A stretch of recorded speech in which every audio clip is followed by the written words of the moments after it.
காட்ட தாமதம் வேண்டாமம்மா. ஓம் அமிர்தேஸ்வரி நமஹ. ஓம் நம சிவாயா. ஸோ இன்னைக்கு அருள்மொழிகளில் நேற்று பார்த்ததுடைய பேலன்ஸ் தான் பார்க்க போகிறோம். ஞாபகம் இருக்கா? அம்மா எல்லாரையும் ரூமுக்கு கொண்டு வந்து அம்மா வந்து பேசிகிட்டு இருந்தாங்க. ஏன் ரூமுக்கு கூப்பிட்டு பேசினாங்க எல்லா பிரம்மச்சாரிகளையும்? ரீசன் என்ன அப்படின்னா, அதுக்கு முன்னாடி நாள் தான் பாத்ரூம் கழுவாத காரணத்தினால எல்லா பிரம்மச்சாரிக்கும் அம்மா மிகப்பெரிய ரைடு கொடுத்துருந்தாங்க. அதுக்கப்புறம் அடுத்த நாள் வந்து சமாதானப்படுத்துறதுக்காக எல்லாரையும் ரூம்குள்ளே கூப்பிட்டு அம்மா அட்வைஸ் பண்ணிட்டு இருந்தாங்க இல்லையா? ஸோ அதோடைய கண்டினியூஷன் தான் இன்னைக்கு நம்ம பார்க்க போகிறோம். ரொம்ப நல்லா இருக்கு. இப்போ நான் படித்து பார்த்தேன், சூப்பராக இருக்குது. ஸோ அதுக்கு முன்னாடி ஒரு சம்பவத்தை நான் உங்களுக்கு சொல்ல விரும்புகிறேன். என்ன அப்படின்னா, நான் வீடியோஸ் போடலை அப்படின்னாலே நான் ஆசிரமம் போயிட்டேன் அப்படின்றது தான் முதல் ரீசனாக இருக்கும். ஓகே, ரெண்டாவது ரீசன் என்ன இருக்கும்? ஏதாவது ஒரு டாபிக் சுத்தமாக புரியல அப்படின்னா கேப் விட்டுருவேன். அப்போ அம்மா வந்து அன்னைக்கு ஃபுல்லாக அதுக்குள்ளே இருக்கிற விஷயத்த ஒரு சாராம்சமாக நம்மளுக்கு உணர்த்துவாங்க. அதுக்கப்புறம் வீடியோ போடுவேன். ஸோ 2-3 நாளாக கண்டினியூஸாக உங்களுக்கு வீடியோ வரல அப்படின்னா ஆசிரமத்தில் இருக்கேன்னு தான் அர்த்தம். இந்த வாட்டி நான் ஆசிரமம் போகும்போது ஒரு சூப்பரான சம்பவம் நடந்தது. அதை நான் உங்களுக்கு ஷேர் பண்ணிவிட்டு இதுக்குள்ளே போகிறேன். என்ன அப்படின்னா, நான் அம்மா கிட்ட தரிசனம் வாங்க போனது என்னைக்கு பார்த்தீங்கன்னா வெள்ளிக்கிழமை அன்னைக்கு. ஓகே, ஸோ ரீசன் ஏன் நான் வெள்ளிக்கிழமை போனேன் அப்படின்னா, நார்மலி நான் சாட்டர்டே சண்டே தான் போவேன். சண்டே அன்னைக்கு எங்கள் குலதெய்வத்தோட ஃபங்க்ஷன். ஸோ அதனால் சண்டே அன்னைக்கு நம்ம இங்கே இருக்கணுமேன்னு சொல்லிட்டு தான் நான் ஃப்ரைடே சாட்டர்டே போனேன். ஸோ அதுக்கு முன்னாடி வாரம் கூட குலதெய்வ ஃபங்க்ஷன் அப்படின்றதுக்காக என்னை கூப்பிட்டுருந்தாங்க வீட்டில். ஓகேன்னு சொல்லிட்டேன். ஆனால் அந்த டைமில் அம்மாவை பார்க்கக்கூடிய ஆப்பர்ச்சுனிட்டி எனக்கு வந்தது. ஒருத்தவங்க காரில் போனாங்க, என்னை கூப்பிட்டாங்க, வீட்டு வாசல் வரைக்கும் வந்து நீங்களும் வாங்கன்னு கூப்பிட்டாங்க. பட் சண்டே அன்னைக்கு எனக்கு ஃபங்க்ஷன் இருக்குது, குலதெய்வத்தில் பொங்கல் வைக்கிற ஃபங்க்ஷன், ஒன்றும் ஆடி மாதம் பொங்கல் வைக்கிறது. ஸோ அதனால் நான் வரலை அப்படின்னு நான் சொல்லிட்டேன். கடைசியில் அன்றைக்கி கேன்சல் ஆகிடுச்சு. அதுதான் அம்மா கூப்பிட்டா உடனே போயிடணும், ரொம்ப கஷ்டமாயிடுச்சு. ஸோ அது கேன்சல் ஆனதுனால தான் லாஸ்ட் வீக் அதை வைக்கிறேன்னு சொல்லியிருந்தாங்க. அதனால நான் என்ன பண்ணிட்டேன், என் அம்மாவை பார்க்காமல என்னால் இருக்க முடியாது, ஃப்ரைடே சாட்டர்டே போயிட்டு வந்துடலான்னு சொல்லிட்டு முடிவு எடுத்துட்டு ஃப்ரைடே அன்னைக்கு அம்மாவை கட்டி பிடிக்கிறேன் தர்ஷனில். அம்மா என்ன தெரியுமா கேட்டாங்க, என்ன ஏன்டி ஃப்ரைடே வந்த? நோ தர்ஷன்னு தெரியும்ல உனக்கு, நோ தர்ஷன் டேன்னு தெரியும்ல, நோ தர்ஷன் டேல ஏன் வந்த அப்படின்னு கேட்டாங்க. எனக்கு ஷாக் ஆயிடுச்சு. என்னடா இது அம்மா இப்படி கேட்குதுன்னு சொல்லிட்டு அப்படி கேட்டுட்டு அம்மா உடனே கட்டி பிடிச்சிட்டாங்க. எனக்கு அடங்கலையே, என்ன அம்மா இப்படி கேட்டுட்டா, நம்ம எவ்வளோ தூரத்துலேருந்து அம்மாவை பார்க்க வந்திருக்கோம், ஏன் வந்தேன்னு கேட்டா பாருங்க. நான் டக்குனு அம்மா என்னை கட்டி பிடிக்கிறான். நான் நிமிந்து அம்மாவை பார்க்குறேன். அப்படியே அம்மா கட்டி பிடிச்ச உடனே திரும்ப அம்மாவை பார்த்து, ஏன் நான் வரக்கூடாது, ஏன் நான் ஃப்ரைடே வரக்கூடாது அப்படின்னு கேட்டேன். அம்மா சொன்னாங்க, ஃப்ரைடேவும் டியூஸ்டேவும் நோ தர்ஷன் டே தானே, அதாவது ஃப்ரைடே டியூஸ்டே வந்து நோ தர்ஷன். ரீசன் என்ன அப்படின்னா, அம்மா ரெஸ்ட் எடுப்பாங்க. ஆனால் நம்ம யாராவது போயிட்டோம்னா அம்மா தர்ஷன் கொடுப்பாங்க. ஓகேவா, கொடுப்பாங்க. பட் ஆக்சுவலி அது வந்து நோ தர்ஷன் டே. ஓகேவா, ஸோ யாராவது போனீங்க அப்படின்னா Saturday, Sunday, Monday, Wednesday, Thursday அப்படி போங்க. டியூஸ்டேவும் ஃப்ரைடேவும் அம்மாவுக்கு நோ தர்ஷன் டே, அம்மா ரெஸ்ட் எடுக்கிற டே. ஆனால் அது தெரியாமல் போயிட்டாங்க அப்படின்னா அம்மா தர்ஷன் கொடுத்துருவாங்க. நான் வந்து சில சமயங்களில் வந்துட்டு நம்மளுக்கு டைம் இல்லை அப்படின்னா ஃப்ரைடே போயிருக்கேன், தர்ஷன் கொடுத்துருக்காங்க. ஓகே, ஸோ அதை நான் மறந்துட்டேன்னு வச்சுக்கோங்களேன். அம்மா இப்படி கேட்ட உடனே ஏன் நான் வரக்கூடாதுன்னு கேட்டாங்க. அதான் நோ தர்ஷன் டேன்னு உனக்கு தெரியும்ல அப்படின்னாங்க. நான் திரும்ப அம்மா பார்த்தா, அம்மா அப்போ நான் ஏதாவது தப்பு பண்ணிட்டேனா அப்படின்னு கேட்டேன். அம்மா உடனே சிரிச்சுக்கிட்டே அதெல்லாம் ஒன்றும் இல்லை அப்படின்னு சொல்லி அனுப்பிட்டாங்க. நான் உடனே என்ன பண்ணேன், அம்மா நோ தர்ஷன் டேல ஏன் வந்தேன்னு கேட்டேன், அதுக்காக நான் கோச்சிக்கலாம், இனிமேல் வரலாம்னு உன்னை கேட்க மாட்டேன், நான் சத்தியமாக வருவேன், வேணா அடுத்த நாள் தர்ஷன் வாங்கிக்கிறேன், ஃப்ரைடே வரமாட்டேன்னா இல்லை, ஃப்ரைடே வருவேன், ஆனால் நான் தர்ஷன் வந்து சாட்டர்டே வாங்கிக்கிறேன் அப்படின்னு சொல்லிட்டு மனசில் நினச்சிக்கிட்டு கீழே வரேன். எனக்கு இன்னொரு தாட், அம்மா வந்து ரீசன் இல்லாமல் ஒரு வார்த்தை கூட பேச மாட்டாங்க. ரீசன் ஏதோ இருக்குது, அதில் ஏதோ ஒன்று இருக்குது. நானும் அம்மா என்னம்மா ஏம்மா ஃப்ரைடே ஏன் வந்தேன்னு கேட்டேன். கண்டிப்பாக ரீசன் இருக்குமா, எனக்கு சொல்லுமான்னு நானும் வந்துட்டு கேட்டுட்டு விட்டுட்டேன். அன்றைக்கி டே ஃபுல்லாக எனக்கு சொல்யூஷனே கிடைக்கல. அடுத்த நாள் காலையில் எனக்கு சொல்யூஷன் தெரிஞ்சிருச்சு. என்ன அப்படின்னா, என் ஹஸ்பண்ட் கால் பண்ணி, நம்ம சண்டே குலதெய்வத்துக்கு போகலையா, எங்கள் ஃபேமிலியில் ஒரு பங்காளி டெத் ஆகிடுச்சான், ஸோ யாரும் போகக்கூடாதுன்னு சொல்லிட்டாங்க, அதனால் நீ இருந்துட்டு வா அப்படின்னாரு. அம்மா அதுக்கு தான் ஏன்டி வெள்ளிக்கிழமை வந்த, உன் குழந்தைங்களுக்கு லீவு போட்டுட்டு அம்மாவை அழைச்சிட்டு வந்து அம்மா வீட்டுக்கு அனுப்பி விட்டு அதுங்களை ஏற்றி விட்டுட்டு அதுக்கப்புறம் நான் ட்ரெயினை பிடிச்சி நான் கஷ்டப்பட்டு தான் வந்தேன்னு வச்சுக்கோங்களேன். அதாவது அவங்களுக்கு, எனக்கு கஷ்டம் இல்லை, எங்கள் அம்மாவுக்கு கஷ்டம். ஆக்சுவலி அவங்களுக்கு உடம்பு முடியல. ஸோ பசங்களை பார்த்துக்கிறதுக்கு ஆள் இல்லை, அதுவும் டிக்கெட் கிடைக்கல. எனக்கு மட்டும் தான் டிக்கெட், நான் இல்லைனா கூட தக்கல் போட்டுக்கிட்டு எனக்கு தான் கிடச்சிதுன்னு வச்சுக்கோங்களேன். அதனால பசங்களை விட்டுட்டு போகணுமேன்றதுக்காக தான் நான் வந்துட்டு எங்கள் அம்மாவெல்லாம் கூப்பிட்டு வந்து பசங்களை அனுப்பிட்டு சென்னைக்கு அனுப்பிட்டு அதுக்கப்புறம் நான் விழுப்புரம்லேருந்து ட்ரெயின் பிடிச்சி போனேன். ஸோ அதுக்கு தான் அம்மா கேட்டிருக்காங்க, எதுக்கு நீ வெள்ளிக்கிழமை இவ்வளோ கஷ்டப்பட்டு வந்த? எப்படி இருந்தாலும் நான் உங்கள் ஃபேமிலியில் இருக்கிற ஒருத்தரை கூட்டிட்டு போக போகிறேன் மேலே. உங்கள் குலதெய்வத்துக்கு லீவ் விட்டாச்சு, நீ எதுக்காக வந்து ஃப்ரைடே அன்னைக்கு இவ்வளோ கஷ்டப்பட்டு வந்த? சாட்டர்டே சண்டே எப்பவும் போல வந்திருக்கலாம்ல அப்படின்ற ஆன்சர் எனக்கு அப்புறம் தான் புரிஞ்சுதுன்னா பார்த்துக்கோங்க. ஸோ அம்மா பேசுகிற ஒவ்வொரு வார்த்தையிலையும் ஏதோ ஒரு மீனிங் இருக்குன்றது சரியா போச்சா? சூப்பராக இருந்துச்சு, எனக்கே ரொம்ப ஷாக்கிங்காக இருந்துச்சு. அம்மா எவ்வளோ உரிமையா ஏண்டி வந்த, எப்படி கேட்டா பாருங்க, ஏண்டி வந்த, ஒரு பொண்டாட்டியை பற்றி கேட்குற கேள்வியா இது அப்படின்னு கேட்டிருக்கணும். அம்மாவை மிஸ் பண்ணிட்டேன். சரி, ஸோ நான் படிக்கிறேன், கவனிங்க. ஆனந்தமான பஜனை நிறைவுற்றது. அம்மா கூறியவாறு அனைவரும் தியானத்தில் ஆழ்ந்தனர். எங்க நடக்குது இது? அந்த ரூம்ல நடக்கிற சம்பவம். அம்மா எல்லாரையும் கூப்பிட்டு உட்கார வச்சு பேசினாங்க இல்லையா, அந்த இடத்துல என்ன நடக்குது? பஜனை எல்லாம் பாடி முடிச்சதுக்கு அப்புறம் என்ன நடக்குது? தியானத்திற்கு பிறகு அம்மா அவருக்குரிய மதிய உணவிலிருந்து ஒரு பகுதியை எடுத்து அதை சிறு சிறு உருண்டைகளாக்கினார். பின்னர் அதை ஒவ்வொருவருக்கும் தாமே ஊட்டிவிட்டார். அப்படி ஊட்டிவிட்ட போது வேடிக்கையாக பேசிக்கொண்டு இருந்தார். அம்மாவின் முன் சிறு குழந்தையைப் போலவே நடக்கும் சுபாவம் உள்ள ஒரு பிரம்மச்சாரி பிரசாதத்தை பெற 2வது முறை வந்தார். அவரது திருட்டுத்தனம் உடனே கண்டுபிடிக்கப்பட்டது. அம்மா உரத்த குரலில், இதோ பாருங்கள், ஒரு திருடன், இவன் முன்பே பிரசாதம் பெற்றுவிட்டான் என்று கூறினார். அந்த பிரம்மச்சாரியோ கொஞ்சமும் அலட்டிக் கொள்ளாமல், அம்மா இப்போது பிரசாதம் தாருங்கள், அதன் பிறகு இன்னும் ஒரு தடவை தான் வருவேன் என்றார். எல்லோரும் சிரித்தனர். அம்மாவும் வாய்விட்டு சிரித்தார். இங்க பாருங்க, அம்மா சாப்பிடக்கூடிய தட்டுல இருக்கக்கூடிய பிரசாதத்தை தான் எல்லாருக்கும் உருட்டி கொடுக்குறாங்க. அம்மா சாப்பிட்றதுக்காக வச்சிருக்காங்க இல்லையா, அதை எடுத்து அதுல இருக்க பிரசாதத்தை எல்லாருக்கும் ஒவ்வொரு வாய் அம்மா உருட்டி எல்லாரும் வாயிலையும் வைக்கும் போது ஒரு பிரம்மச்சாரி திருட்டுத்தனமா எவ்வளோ ரொம்ப அலட்டிக்காம, அம்மா இந்த வாய் கொடுத்துருங்க, அடுத்த வாய் இன்னும் ஒரு தடவை தான் வருவேன் இதே மாதிரி அப்படின்றது எப்படி சொல்றாங்க பாருங்கல்ல. ஸோ இதெல்லாம் பார்க்கும்போது அம்மாவுடைய அந்த அன்பு, அம்மாவை தான் பெத்த தாயா நினைக்கக்கூடிய அந்த பிரம்மச்சாரிகள், இவங்களுடைய உறவின் பிணைப்பை பார்த்தீங்களா? எல்லாருக்கும் ஆக்சுவலி ஒரே ஏஜ் தான், கிட்டத்தட்ட ஒரே ஏஜ் தான் தெரியுமா? அம்மாவுக்கு அப்போ எத்தனை வயசு? பிரம்மச்சாரிகள்லாம் 20 வயசு அந்த ரேஞ்சில் தான் வந்தாங்க. ஏன்னா நான் அந்த புக்ஸ்லாம் படிக்கும்போது தெரிஞ்சுது. அம்மாவுக்கு அப்போ 25 வயசு அப்படி தான் இருந்தது. சில பிரம்மச்சாரிகளுக்கு 25 ஈக்குவல் ஏஜ், சில பிரம்மச்சாரிகள் வந்து அம்மாவோட பெரியவங்க. ஸோ எல்லாம் ஒரே ஏஜ்னு வச்சுக்கோங்களேன், ஒரே கேட்டகரியில் இருக்கிறவங்க. ஆனால் பார்க்கும்போது ஒரே வயசு மாதிரி இருக்கும். ஆனால் உள்ளுக்குள்ள இருக்கிற அந்த உணர்வு நிலை இருக்கு பாருங்களேன், அது பெத்த தாய்க்கும் கை குழந்தைக்கும் சமமா இருந்திருக்கு. கை குழந்தை, சும்மா சாதா குழந்தை இல்ல. சாதா குழந்தை 10 வயசு 15 வயசு குழந்தை கிடையாது, கை குழந்தை. ஏன் தெரியுமா கை குழந்தைன்னு சொல்றோம்? கை குழந்தைக்கும் 10 வயசு குழந்தைக்கும் டிஃபரன்ஸ் இருக்கு. கை குழந்தைக்கு பாத்ரூம் கூட அம்மா தான் கழுவி விடணும், கரெக்ட் தானே? ஆனா 10 வயசு குழந்தைக்கு அது தனியா கூட தூங்கிக்கும். அப்போ குழந்தைத்தன்மை எந்த அளவுக்கு அதிகமா இருக்கோ அந்த அளவுக்கு நம்ம அம்மாவுடைய கையில எப்பவுமே இருப்போம். ஸோ பிரம்மச்சாரிகள் வந்து உண்மையாவே இந்த கை குழந்தையாவே மாறிட்டாங்கன்னு தான் சொல்லுவோம். ஏன்னா மூச்சுக்கு மூச்சு அம்மா தான் அவங்களுக்கு, வேற அம்மாவை தவிர்த்து அவங்களுக்கு வேற எதுவுமே தெரியாது.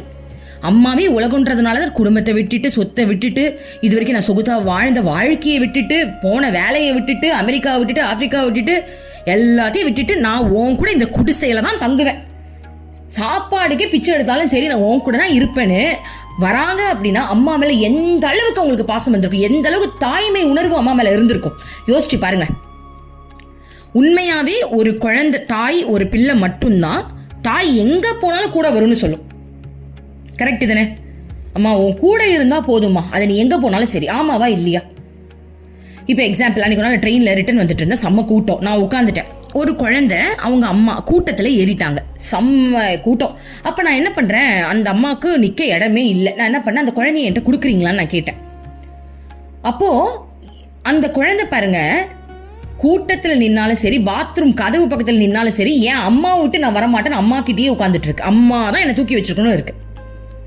ஏன்னா அம்மா எந்த இடத்துல இருந்தாலும் சரி நான் அம்மா கிட்ட தான் இருப்பேன். அவங்க வந்து எப்படி சொல்றது, குடிசையில இருந்தாலும் சரி, பாத்ரூம்ல இருந்தாலும் சரி, எனக்கு அம்மா கூட இருக்கிறது தான் சந்தோஷம். அந்த மாதிரி பாருங்க, நீ எந்த இடத்துல இருக்கிறன்றது எனக்கு முக்கியம் கிடையாது, நான் யாரு கூட இருக்கிறன்றது தான் முக்கியம்னுட்டு என் அம்மா கூட தான் இருப்பேன்னு அத்தனை பிரம்மச்சாரிகளும் அம்மா கிட்ட வந்திருக்காங்க. அப்படின்னா அவங்களுடைய நிலையை ஒரு நிமிஷம் நினைச்சு பாருங்க, அவங்களுடைய அந்த உணர்வை நினைச்சு பாருங்க. எந்த அளவுக்கு அம்மாவோட தாய் தன்மையை அவங்க உணர்ந்திருந்தாங்கன்னா அப்படி வந்திருப்பாங்க. ஏன்னா இதெல்லாம் சொல்லி வர முடியாதுப்பா, 2 நாளுக்கு மேல தாக்கு பிடிக்க முடியாது. யாராவது சொல்லி வாங்க அவங்க கூட போய் இருந்துக்கலான்னு வந்தீங்க அப்படின்னா 2 நாளைக்கு மேல தாக்கு பிடிக்க முடியாது. அங்க அன்பு இல்லைன்னா தாக்கு பிடிக்கவே முடியாது. ஏன்னா அம்மா ஸ்டார்டிங் ஸ்டேஜ்ல துறவு வாழ்க்கையை சொல்லி கொடுத்துருக்காங்க அவங்களுக்கு. பாத்ரூம் போக இடம் கிடையாது தெரியுமா, அங்க பாத்ரூமே கிடையாது. முதல்ல பாத்ரூம் போக இடம் கிடையாது, சாப்பாடு கிடையாது. அம்மா பிச்சை எடுத்துட்டு வந்து இவங்களுக்கு சாப்பாடு கொடுத்துருக்காங்க சில சமயங்கள்ல எல்லாம், சாப்பாடே இல்லைன்ட்டு. ஓகே, வசதி வாய்ப்பே கிடையாது. ஒரு சின்ன குடிசை வேணும்னா தரையில படுத்துக்கோ, ரோட்ல படுத்துக்கோ அப்படின்ற அளவுக்கு தான் இருந்ததுன்னா பாத்துக்கோங்க. அப்படிப்பட்ட துறவு வாழ்க்கைய சொல்லி கொடுத்துதான் அம்மா கூட வச்சிருக்காங்கன்னா அப்ப எந்த அளவுக்கு உங்க குழந்தை தன்மையில இருந்திருப்பாங்க. ஒரு சின்ன ஒரு விஷயத்த சொல்லிட்டு அடுத்தது போயிடலாம்.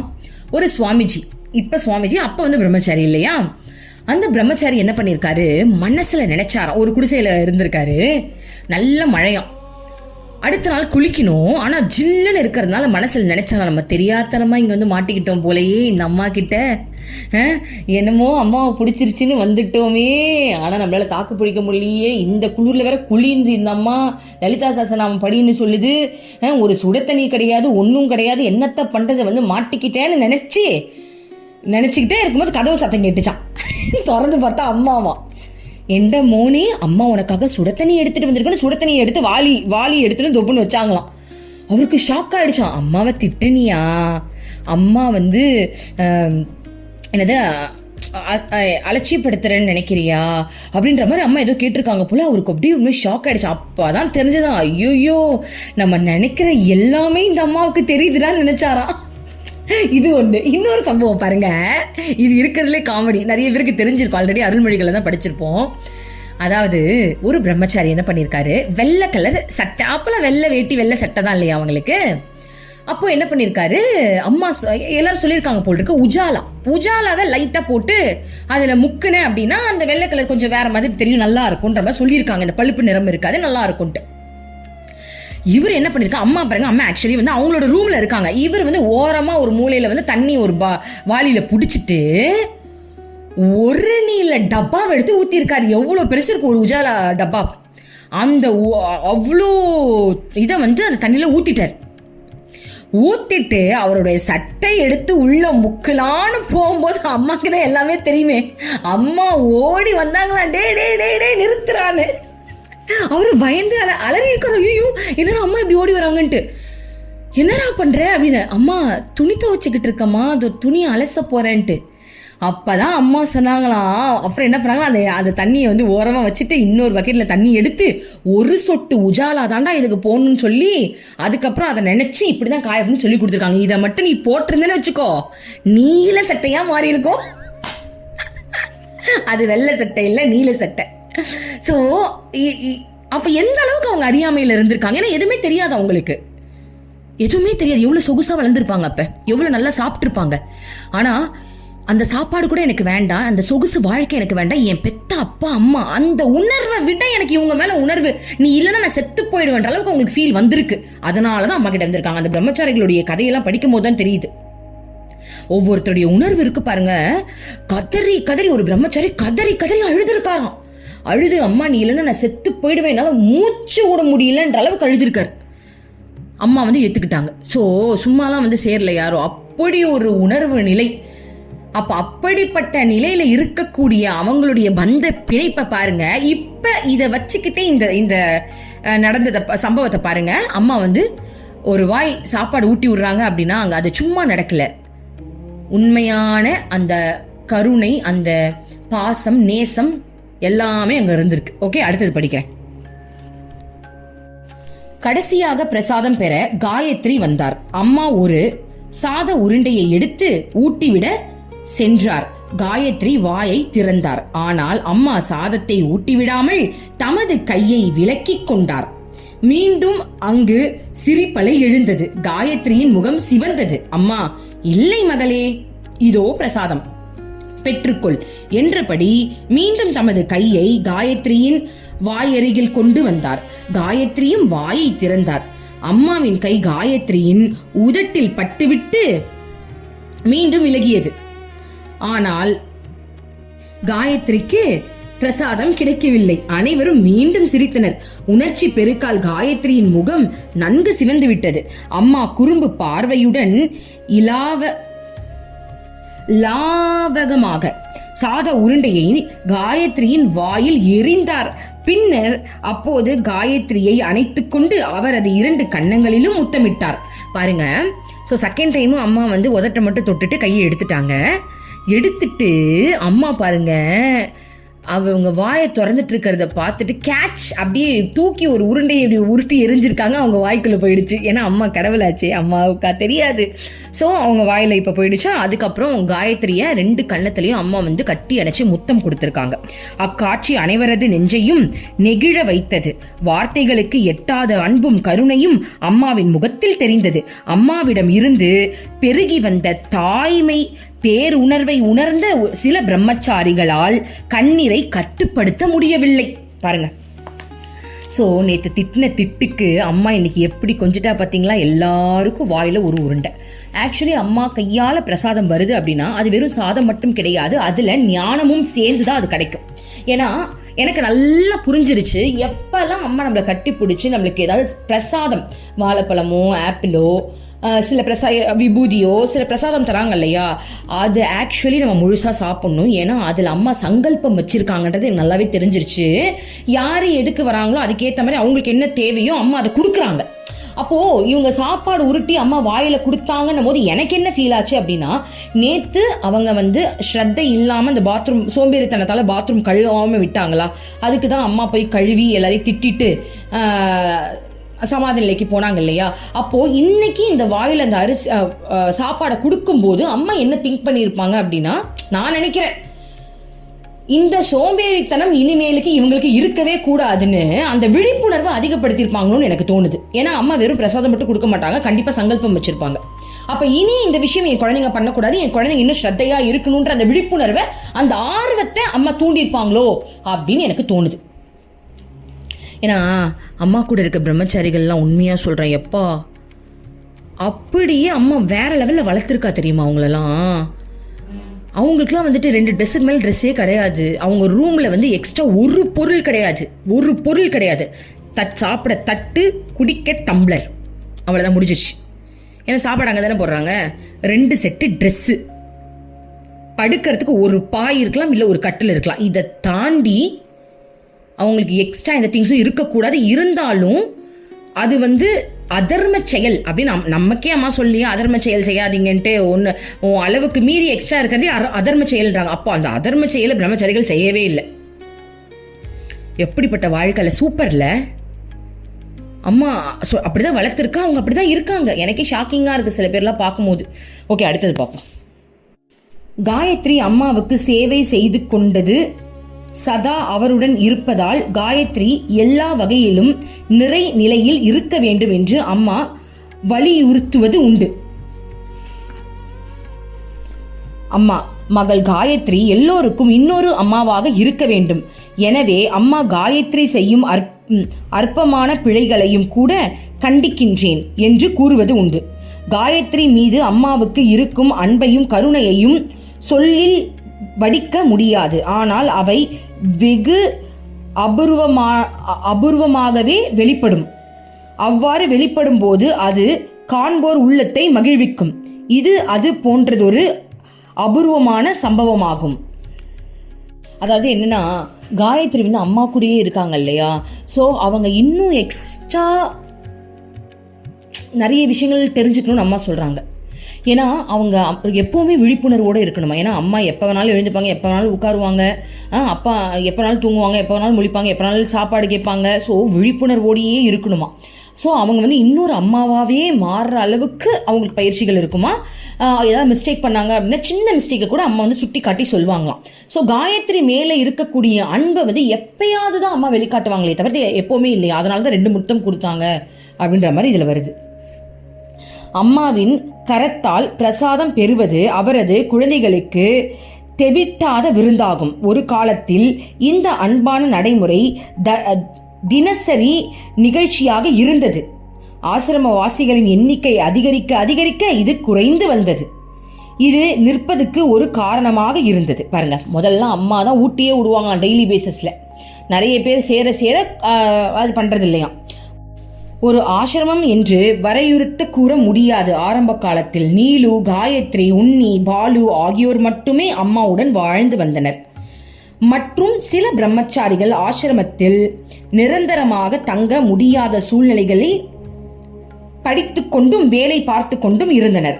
அவர்கள் அடிக்கடி ஆசிரமத்திற்கு வந்து போவார்கள். இவர்களுள் ஒரு சிலர் சேர்ந்தோ அல்லது தனியாகவோ ஆசிரமத்திற்கு வரும்போது அம்மா அவர்களுக்கு தமது கைகளாலேயே உணவூட்டி விடுவார். மத்திய உணவு நேரத்தில் ஆசிரமத்தில் இருக்க நேரம் எல்லாம் பக்தர்களுக்கு அம்மா ஊட்டி விடுவதும் வழக்கமாக இருந்தது. பக்தர்களுக்கும் அம்மா ஊட்டி விடுவது வழக்கமாக இருந்தது. பிரம்மச்சாரிகளின் முதல் குழு ஆசிரமத்தில் நிரந்தரமாக தங்கிய பிறகும் இந்த வழக்கம் தொடர்ந்து நடைமுறையில் இருந்தது. ஆசிரம விதிமுறைகள் ஏற்பட்ட பின்னரே பிரம்மச்சாரிகள் சாஸ்திரங்களை கற்க ஆரம்பித்தனர். அவர்கள் உணவுக்கு முன்னர் ஸ்ரீமத் பகவத்கீதையின் 15வது அத்தியாயத்தை ஓதுவர். இதையடுத்து பின்னர் ஸ்லோகத்தை கூறுவர். இவ்வாறு பிரம்மச்சாரிகள் மந்திரம் ஓதி உணவு உண்ண ஆரம்பித்த பிறகு ஒரு நாள் அம்மா, குழந்தைகளே, நீங்கள் மந்திரம் ஓதிய பிறகு உணவு உண்பதால் இனிமேல் அம்மா தினசரி உங்களுக்கு ஊட்டிவிட மாட்டேன். ஏனெனில் மந்திரத்தின் பொருளை பயிற்சிக்கு கொண்டு வர வேண்டும். எல்லா பிரம்மம் என்றால் நீங்களும் பிரம்மமே. பிரம்மத்திற்கு எங்கனம் உணவூட்ட முடியும் என்று கூறினார். அந்த நாளிலிருந்தே அம்மா பிரம்மச்சாரிகளுக்கும் பக்தர்களுக்கும் தினசரி உணவு ஊட்டிவிடும் பழக்கத்தை நிறுத்தப்பட்டது. இருந்த போதிலும் என்றாவது ஒரு நாள் அம்மா ஆசிரமவாசிகளுக்கு உணவூட்டி விடுவது உண்டு. அது சொல்லுக்கடங்காத சிறப்பான அனுபவமாகும். அம்மா சாதத்தையோ அல்லது வேறு உணவையோ மட்டும் ஊட்டி விடுவது இல்லை. அந்த பிரசாதத்தோடு தமது அன்பையும் தூய்மையையும் கருணையையும் பரிவையும் அவர் ஊட்டி விடுகிறார். ஸோ சாப்பிட்றதுக்கு முன்னாடி ஒரு ஸ்லோகம் சொல்லுவாங்க இல்லையா, அந்த ஸ்லோகத்தில் என்ன சொல்கிறாங்க அப்படின்னா, அனைத்தும் பிரம்மம், இது பிரம்மத்துக்கே சமர்ப்பணம் அப்படின்ற மாதிரி தான் சொல்கிறாங்க. ஸோ அதை தான் அம்மா சொல்கிறாங்க, இது பிரம்மத்திற்கு அர்ப்பணம் பண்ணுற ஒரு ஸ்லோகம். அப்போ நீங்களும் பிரம்மம் தானே, ஸோ இனிமேல் நான் எப்படி ஊட்டி விட முடியும் அப்படின்ற மாதிரி சொல்லியிருக்காங்க. ஏன்னா முன்னாடிலாம் ஊட்டி விட்டதுக்கு ரீசன் என்ன அப்படின்னா, அப்போ ஆசிரமம் அப்படின்ற ஒரு ப்ராப்பரான ஒரு இது இல்லை. ஓகே, அம்மாவுடைய பக்தர்கள் அப்படின்ற மாதிரி தான் இவங்க இருந்தாங்க. எப்போ அது ஆசிரமமாக ஒரு ப்ராப்பராக மாறிச்சோ அப்போ அம்மாவும் சாஸ்திரம் படிக்க சொல்கிறது அந்த மாதிரியான விஷயத்தில் இவங்க இறக்கி அதுக்கான ப்ராக்டிசஸை அம்மா கொடுத்துருக்காங்க. ஓகே, நாளைக்கு 5வது அத்தியாயத்தை பார்க்கலாம். ஸோ அம்மா எங்களுக்கு நிறைய விஷயம் சொல்லிக் கொடுக்கறதுக்கு கோடான கோடி நன்றிகள் அம்மா. ஓம் அமிர்தேஸ்வரியை நமஹ. ஓம் நம சிவாய. மனமே உனக்கு சொந்தம், ஒருவரும் இல்லை என்ற உண்மையை ஒரு நாளும் நீ மறந்திடாதே.